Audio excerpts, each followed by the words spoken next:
Hundreds of people could see drastic increases in their flood insurance costs once these maps are approved. Richard Jacobs lives in the Talavera area, and his insurance could be doubled or even tripled. Based on what we've had historically in our area, my house was built in 1989. There has been no water in the house, at least not from floodwater. Jacobs and many others said at a public information meeting that the study the maps were based on did not reflect the intricate topography of the region, and listed areas that are unlikely to flood as high risk and some other areas likely to flood as low risk. Karen Perez, also from Talavera, says she has seen this flaw.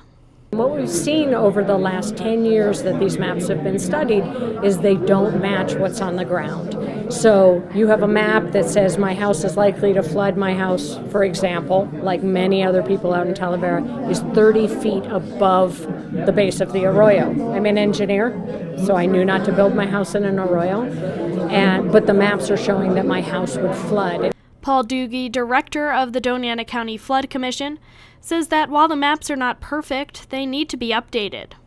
In my opinion, this is a much better map than what we are presently working with. We are working with some flood studies that were done back in the 70s. Significant changes have happened in Las Cruces and Dona Ana County since the 70s. Some of the flood studies that are proposed to go onto these maps were done 13 years ago. We've been working on these map revisions since 2005.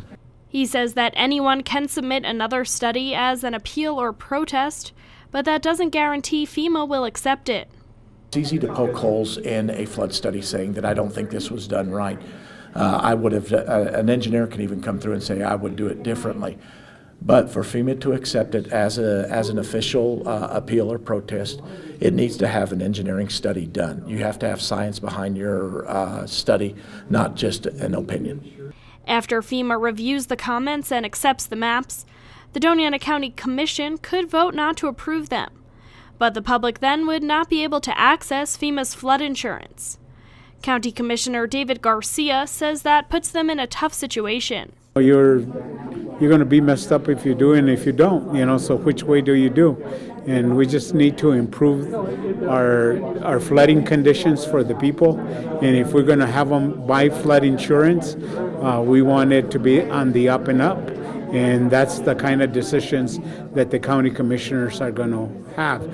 People can send their concerns to the Dona Ana County Flood Commission until March 11th. The Flood Commission will then send them to FEMA. For KRWG, I'm Samantha Sonner.